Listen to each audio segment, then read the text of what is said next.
안녕하세요. 건강한의사 황태환 원장입니다. 제가 오늘 여러분들께 알려드릴 한의학적인 건강적인 상식은 지식은 요즘 많은 알레르기 질환입니다.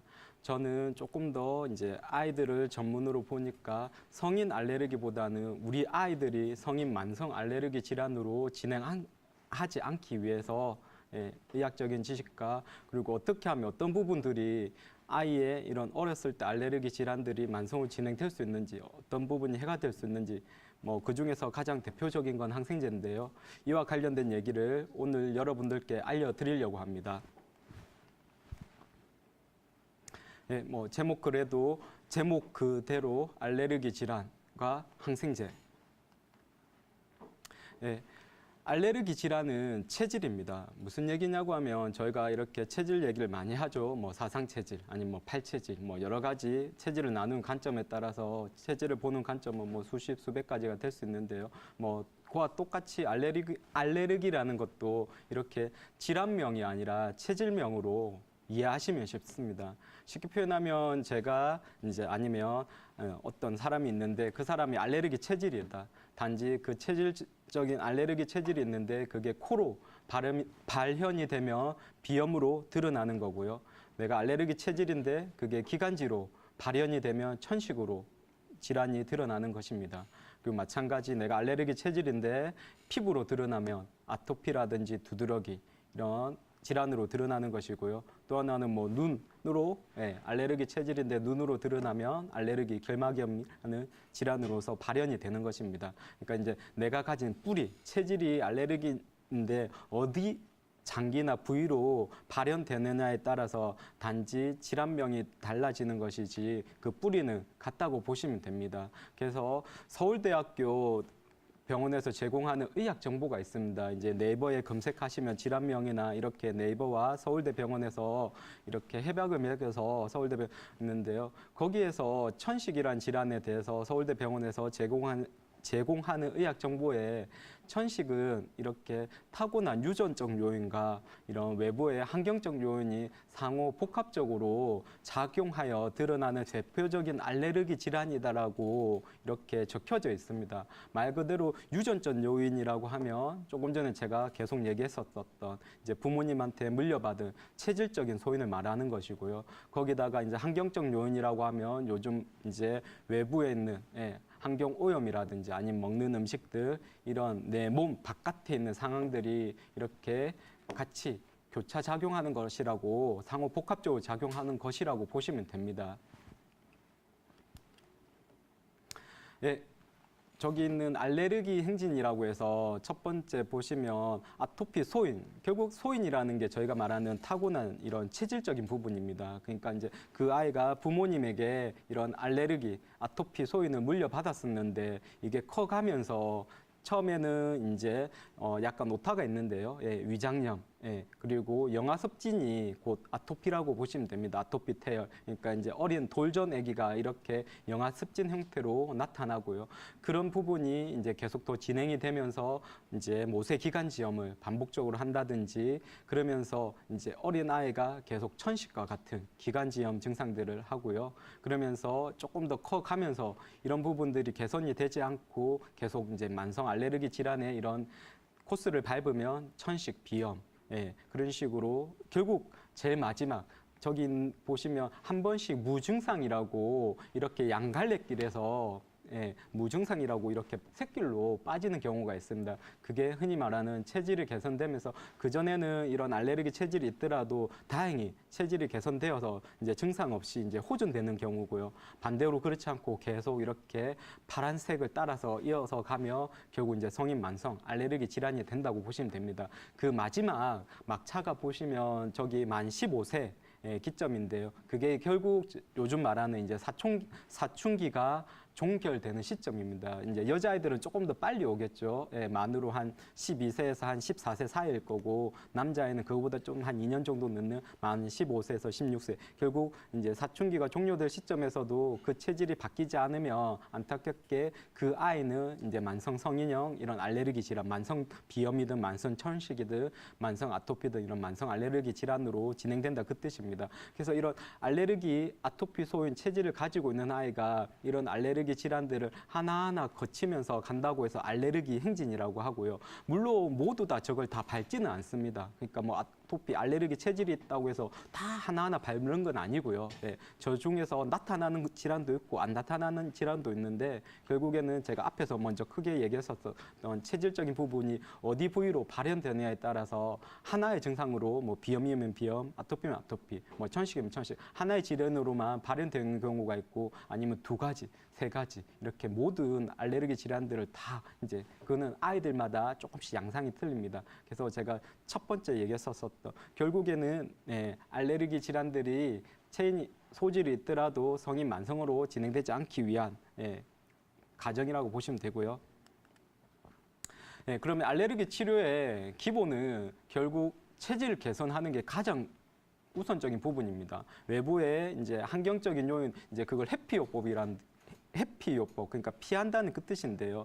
저기 사진으로도 보시면 사자하고 얼룩말이 있습니다. 똑같은 초원에 있지만, 그러니까 쉽게 표현, 똑같은 외부 환경에 자극이 노출이 되어더라도 사자 같은 경우는 저희가 알다시피 별로 반응을 안 합니다. 근데 얼룩말은 조그만 자극이나 이런 변화에도 혹시나 자기를 어떤 해치지 않을까 엄청나게 경각심을 가지면서 반응을 한다는 거죠. 이게 마침 봤더니 꼭 알레르기 질환을 가진 환자들하고 똑같다는 거죠. 그러니까 무슨 얘기냐고 하면 이렇게 꽃가루가 날리더라도 어떤 사람은 크게 반응을 안 하는 사람이 있고요. 어떤 사람은 정말 눈부터 눈물이 막 줄줄 흐르고 눈이 가렵고 막 코가 막 막히고 엄청나게 심하게 반응을 하는 사람이 있다는 거죠. 그럼 결국에 그 차이는 외부 환경적인 부분도 있지만 결국 그 사람이 가지고 있는 체질이라든지 건강 상태가 꽤 중요하다는 뜻이고요. 아래에 있는 사진은 박태환 선수입니다. 박태환 선수도 아시다시피 수영 선수인데요. 물론 어렸을 때는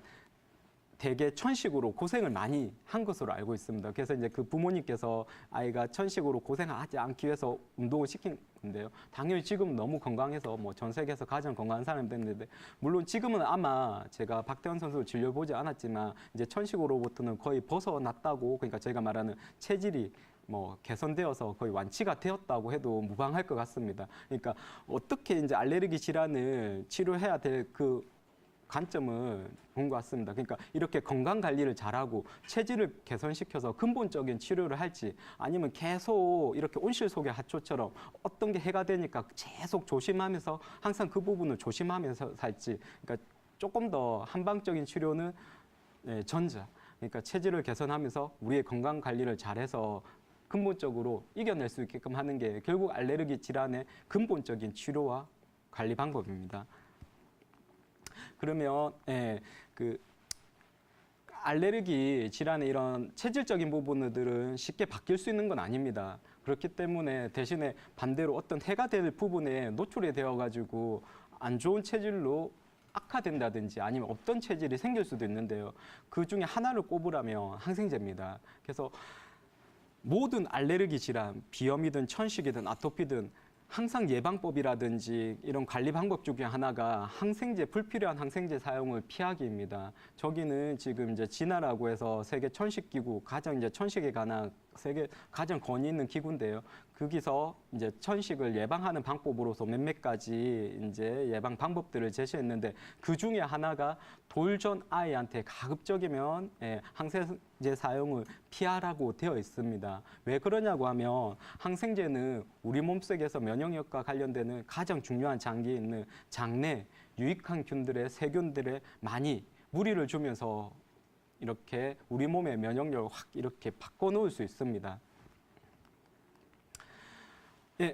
그리고 그럼으로 인해 가지고 항생제 이렇게 장기 복용, 이제 미국에 있는 하버드대 의대에 있는 위장병 전문의 박사님께서 20세에서 59세 있는 환자들에게 15일에서 2개월 정도 항생제를 복용을 했더니 대장 용종의 발생 가능성이 훨씬 더 커졌다. 그리고 대장 용종뿐만이 아니라 과민성 대장 증후군에 항생제 이렇게 노출되면 발생 가능성이 높다는 건 이미 의학적으로도 많이 검증이 되어 있습니다. 네, 그러면 항생제를 그럼 이렇게 해가 되니까 바로 알고서 어떨 때는 쓰고 어떨 때는 쓰지 않아야 될지 그 부분에 대해서 좀 얘기를 드리겠습니다. 항생제는 세균 감염일 때 세균 감염을 치료하는 약입니다. 대신에 저희가 걸리는 대다수 감염 질환이 바이러스 감염 질환에는 아무리 먹어도 효과를 보지 못합니다. 저기는 이제 영어가 미국 소아과학회에서 이제 쓴 책의 내용인데요. 뭐 감기의 100%는 바이러스 성이니까 전혀 항생제는 필요하지 않다는 거고요. 그리고 기침, 새로운 어떤 기침, 그러니까 어떤 감염으로 인해 가지고 기침하는 거의 95%도 바이러스 성이니까 항생제는 필요치 않습니다.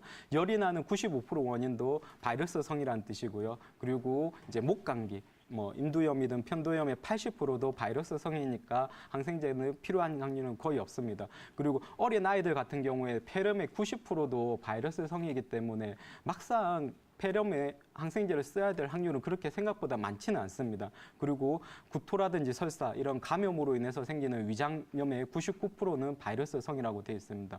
그러면 조금 전에 그 많은 수치, 뭐 90%, 95%, 99% 이런 증상으로 인해 가지고 아이가 아플 때는 전혀 항생제는 도움이 되지 않는다는 뜻입니다. 네, 그러면 이제 자녀들을 키우는 입장에서 항생제를 많이 먹게 되는 경우가 아이가 열이 나는 상황입니다. 그리고 이제 간혹 일반인들 중에서 열에 대한 잘못된 상식 때문에 열이 나면 무조건 해열제를 많이 먹이는데요. 이건 절대 옳지 않습니다. 열이 나는 가장 중요한 원인은 우리 몸에서 기전은 파이트 인펙션, 그러니까 감염과 싸워내기 위해서 열을 내는 겁니다. 무슨 얘기냐고 하면 우리 몸이 진짜 병이 진행되기 위해서 바이러스나 세균 정식을 하려고 하니까 걔네들 정식을 억제하기 위해서 파이트 인펙션 하기 위해서 열을 내는데 거기다가 무턱대고 해열제를 계속 먹이면 반대로 병이 더 길어진다든지 새로운 합병증이 발생할 수 있으니 그건 이미 의학적으로 다 밝혀진 부분입니다. 그래서 어떨 때 해열제를 쓰냐고 되냐고 하면 어렵지 않은 영어니까 간단하게 설명을 드리겠습니다. 숫자만 보시면 되는데요. 37.8에서 39도 헬프펄, 우리 몸에 도움이 되니까 돈트리, 절대 해열제를 쓰지 말라고 되어 있습니다. 대신 39도에서 40도 열도 마찬가지 우리 몸에 헬프펄, 면역학적으로 도움이 되니까